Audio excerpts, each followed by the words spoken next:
Yeah, I think we are in a peculiar age. You have some very big factors that are socially disrupting. I think technology is a big part of it. So, in the advent of social media and more recently AI, and some social political factors out there, this has created substantial amounts of misinformation and disinformation, particularly on social media platforms. And I think this is at the crux of why there's more uncertainty than usual around the immunization decision.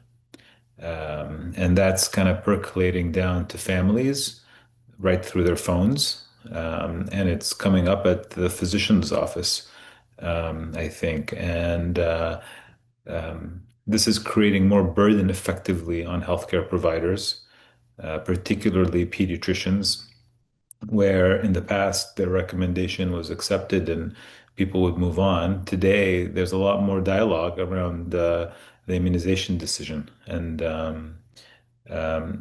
practices are having to rethink about how they manage these conversations because they're not used to just the sheer workload or the sheer number of questions that they're getting from different angles.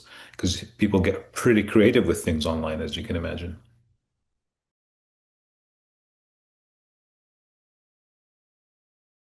Yeah, I think so. The policy landscape in the United States has evolved quite a bit. Um, and I think healthcare systems across the nation are trying to restabilize. But I think that most of them have redirected and stabilized again. So, for instance, for vaccines for children, the American Academy of Pediatrics is the reference point now for what to do. So, most healthcare in the United States has redirected their pediatricians to be able to align to the AAP. So that's a good thing. But of course, there was quite a bit of confusion in the process as to sort of what does this mean. And in the midst of that, there's been quite a bit of friction for healthcare providers. But I think a lot of people are working through that at the moment. Yeah.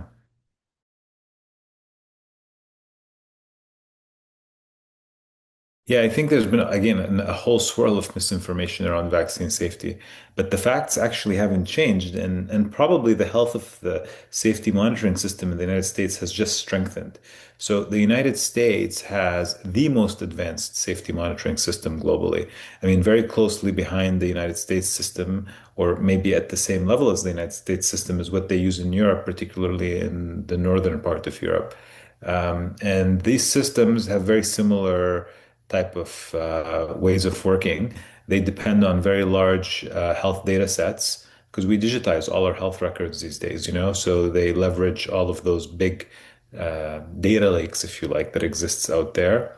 And they apply fairly standardized and well-studied protocols to investigate them for any potential adverse events following a vaccination. So there's like research communities that interact with established protocols and interact with these big data sets to continuously monitor vaccines. And then everybody pitches in. So the regulators have a role, an active in this space. They have standard monitoring protocols that they follow. Manufacturers do this in terms of post licensure safety monitoring. And a lot of academics and government agencies around the world are also actively monitoring. Of course, all of this is right on top of the core clinical work that gets done to establish the efficacy and safety of any vaccine before licensure, which is a regulatory requirement for that licensure. So it's all well and alive. And in fact, AI is giving everything a bit of a boost, in fact.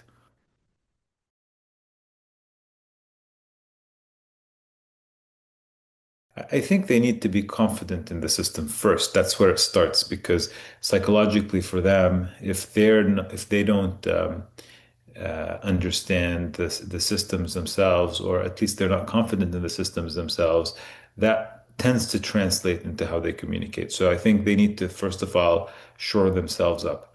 And, there's lots of resources out there where one can try to understand and digest the basics of the safety system in the US. And I'm sure it's in a lot of their textbooks and in a lot of their society materials. It's just that up until the last couple of years, it hasn't been that topical because there's been so much trust. So they just need to, I think, refresh themselves a little bit. But once you refresh yourself a little bit, you anchor yourself in the existing recommendations that safety has been assessed and the major policies and recommendations that are out there reassure that this vaccine is safe, this vaccine is effective, and it should be recommended under certain guidance.